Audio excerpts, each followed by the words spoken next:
Chapter 4. Captivity Day 3. Callie. Callie had only been trapped inside the containment area for 3 days. She was disappointed in herself. She had spent 40,000 years in a broken medical stasis pod, and had been confident it would take more than 3 days to lose her mind. While learning about the Weavers, there had been an indication Labarth might still be alive, and the vision she'd had by the fountain when she'd learned about the soul catcher that he was wearing when he died. But this was ludicrous. Why would he be here? Why would he be young? Why would he care enough to dye his gray fur with blue accents, and why would he have a single blind eye? Callie stared at the bizarre apparition as her unwanted guest walked around the ring looking more at the holographic tree than her. Her swords were resting on a nearby table, unusable due to the wood on their handles. Her tails and stripes were all hidden away under her armor, except the markings on her forehead and just under her cheekbones. She'd pried the speakers out of 3 of the display screens with a fork earlier in the day. The final screen she'd managed to set to bestial language with subtitles in Terran Common. Maybe she could learn something useful while imprisoned here. Labarth looked comical as he shifted an eye patch back and forth and looked at the tree with his blind eye for a while, then with the good one. "It was easier when both my eyes were blind," he grumbled under his breath, "but seeing too much drove me a bit mad. This is better." "Is that your excuse for why your predictions went to crap?" Callie snorted. "I'd be happy to yank out an eye or 2. Just let me out. I won't even make you go through the hassle of consenting. The people here are big on that until the choice is no choice at all. What was that last one? Abdicate, submit, or pretend you still have any fucking idea what you're talking about. Whatever happened to Kayla? She was such a nice girl. You sent her to Kulvatar to die." "Yes, I remembered the planet's name. It took a while, but after some jackass told the captain, who I liked, to pull out the old Clotharian Queen's legacy from inside my skull along with a pile of PRI hardware, you make a point of remembering where it happened. You'd be surprised to know just how much I remembered over the last year. Vorshana was at that Princess Paradox concert.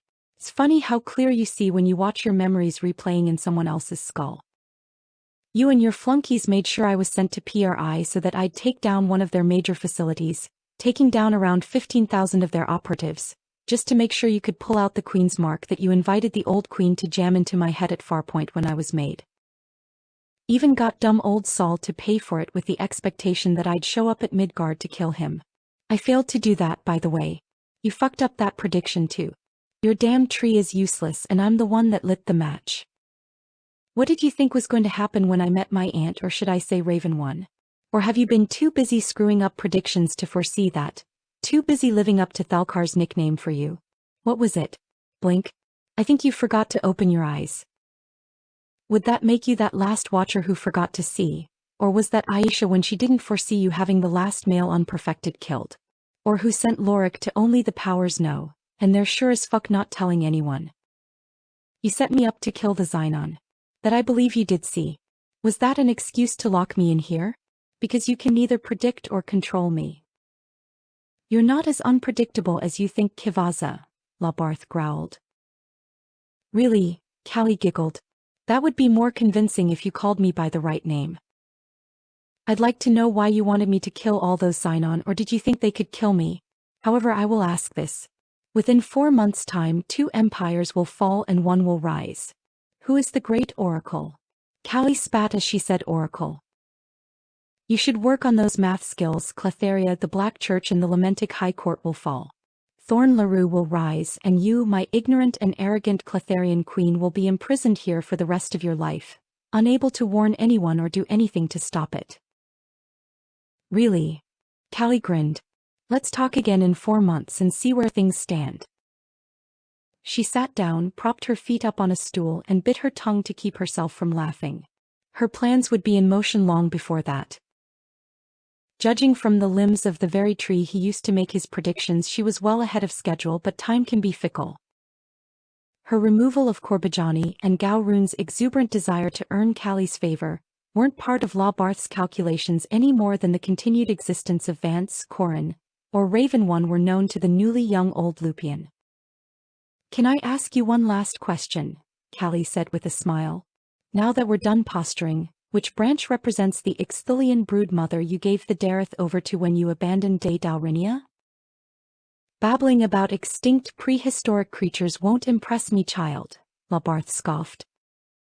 No, seriously. Which one is her? Where are you going? Callie made an obscene hand gesture to Labarth's backside as he stormed off. There's a Kirame species. Callie sighed heavily. We're so fucked if we can't all stop bickering. She'd already faced the false Cletharian queen and lost. She wished she could be as blind as Labarth and still believe the brood mothers of the Ixt were all extinct. After he left, she shook her head in disgust and muttered, "Good talk." Najrael. Jonah, you're so sweet. When did you get these? Get what? Little glowing rocks. What are you? The Najrael struck, liquefying and consuming the flesh on the nape of Varel's neck and shattering her spine. As her head slumped forward, it leapt into a shadow cast by her head and sped up Jonah's body, tearing open his chest with unseen teeth until it reached his windpipe and tore through his throat. The Najrael snacked on Varel's corpse as it waited for the ship to drop out of jump space and enter the disruptor field. It didn't have to wait long. This ship was not designed to be controlled by a Najrael, but that was just a minor inconvenience. Once the ship was beyond Glutnum, it would be out of Kaylani Dominion space, nearing Blackchurch and Lamentic territories. Unless the territorial maps had changed radically over the last century. After returning to real space, it climbed into Jonah's shadow and manipulated his body like a puppet. His nervous system was still intact, and that was all the Najrael required. It used Jonah to program the ship and redirected for Aishat, which was well beyond Glutnum at the edge of Kaylani Dominion space. That region had been controlled by the Black Church and the Lamentic Empire for over a century. Captivity Day 6 Tyrell. Calling Kirame a ship, station or even construction yard was a gross understatement. For almost half a century, Cyberop Gregor had been working out of this pocket within the Deustar Nebula. While it was still unclear exactly how he did it, Gregor could control multiple ships even without hijacking the brains of other cyberpaths. That came later. His record-keeping was meticulous, yet incomplete. He'd contracted out his services to test prototypes for groups all throughout Corralis. He had developed ship scanners designed exclusively for cyberpath use. The procedure seemed simple enough. Maneuver the ship into the tube-like scanner and monitor the systems looking for faults while running tests, send it out, run a live fire test, then recheck the systems for faults. The system's software showed signs of years of optimization and refining. Gregor required that a second copy of each ship be provided to him for his own uses as a condition of the testing contract. In exchange, he'd improve his technology repository so he could make design improvement recommendations to clients. Tyrell had managed to get the systems back to almost 60% of its former capabilities.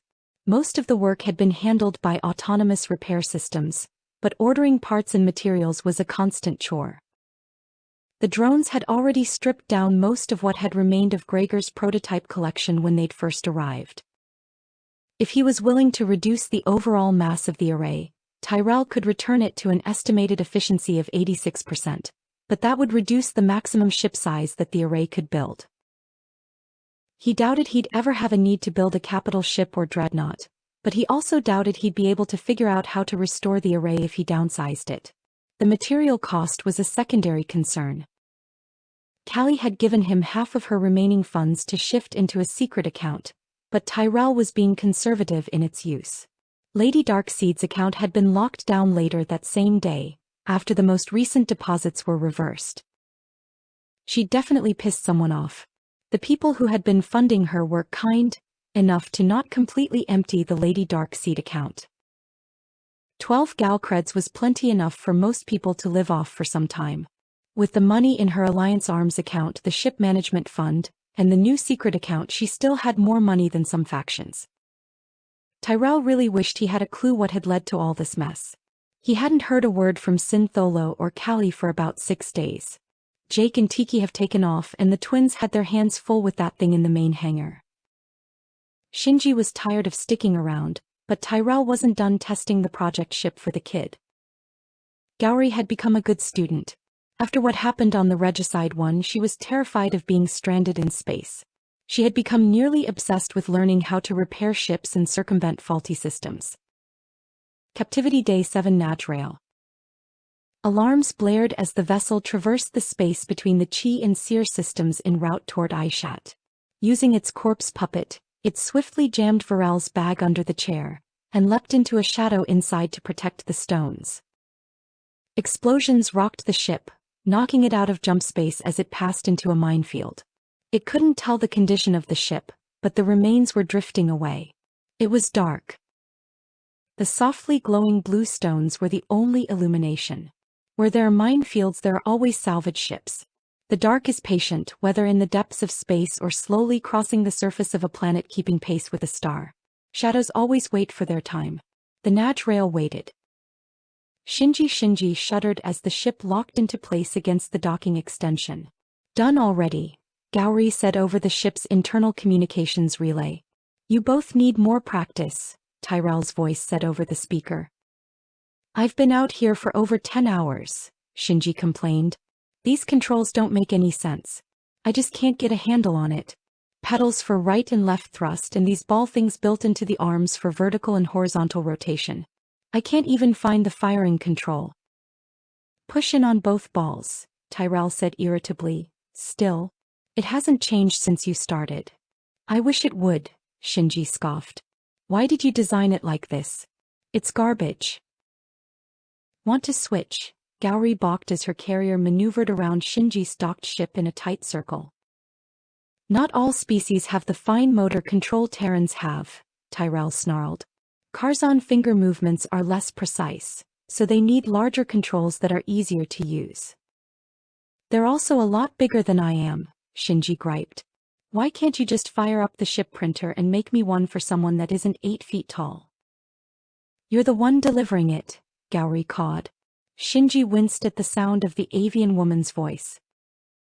If I route the controls through the escape ship, they're more likely to detect you, Tyrell sighed. You have to leave today. Either you get down the controls or take your chances on getting captured. Decide now. Just do it, Shinji growled. How am I looking? Gowri cooed as she pulled away from the docking area. Beautiful, Tyrell answered. I'll send over the flight nav for the jump. Once you're out of jump space, the rest is up to you. Have a safe trip. I'll see you in a few days and make sure to keep the stealth subsystem active. Why does she get the good ship? Shinji grumbled. As he watched Gowri's ship pull away from the array into the center of the nebula, begin to accelerate, and then vanish in a red flash, seemingly dropping into a two-dimensional space. You'd rather a jump-capable, unarmed stealth transport? The specs on the ship you're taking are much higher. You just need to learn to control it. I've been trying, Shinji yelled. Just set it so I can control it from the auxiliary ship. Fine, Tyrell sighed. It's your life at risk. Oh, and it's an escape ship. It won't go any faster than warp. Keep that in mind. Just do it. Tyrell opened the airlock to the station. Come on aboard while I make the adjustments. Get ready to leave. The modifications should take 3 hours.